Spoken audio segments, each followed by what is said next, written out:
Hello મિત્રો, કેમ છો બધાય મજામાં ને? તો ભાવને મારા જય માતાજી અને જય શ્રી કૃષ્ણ. મારા નવા બ્લોગમાં તમારું સ્વાગત છે. તો હવે અમારે જવાનું છે સામાન લેવા. તો હાલો મિત્રો, તમે મારી ભેગા સામાન લેવા.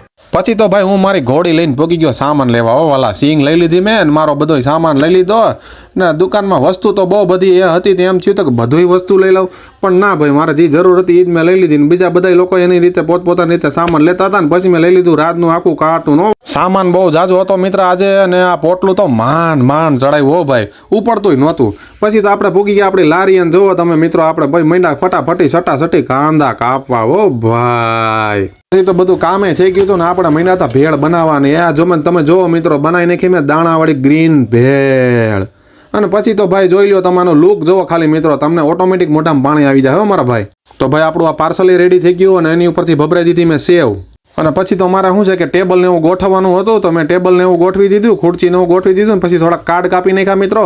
અને જોઈ લો મિત્રો, આ આપણી લારી. હો ભાઈ, બ્રાન્ચ 1. પછી તો ભાઈ આપણી ગરાકીનો ટાઈમ થઈ ગયો હતો ને આપણે મહિના ભેળ બનાવવા. ને આ જબલામાં મેં બધું ભર્યું ને કોરું મટીરિયલ, એ પાર્સલની ભેળ હોય છે મિત્રો. આવી રીતના અમારે પાર્સલ કોઈ કહે ને કોરી, તો આવી રીતના અમારે મૂકી દેવાનું બધું, એટલે જેથી કરીને એને મોડેકથી ભેળ ખાવીને તો એ પણ ખાઈ શકે મિત્રો. ને મિત્રો હું જો કોલેજન મમરાવાળી ભેળ બનાવું, કોલેજન દાણાવાળી ભેળ બનાવું, કચોરી ભેળ બનાવું, ફરાળી ભેળ બનાવું, વેફર ચટણી બનાવું, ચીઝ પાપડી બનાવું, મસાલા સેવ મમરા બનાવું. મિત્રો તમારે આ બધી વસ્તુ ખાવી હોય તો પોગી જાજો ગણેશ કોલેજન ભેળમાં. તો મળીએ નવા બ્લોગ સાથે. Thanks for watching. પછી તો આ ભાઈની હું ભેળ બનાવતો હતો અને એ ભાઈ મારા કાર્ડ કાપતા હતા. જોવો મિત્રો તમે.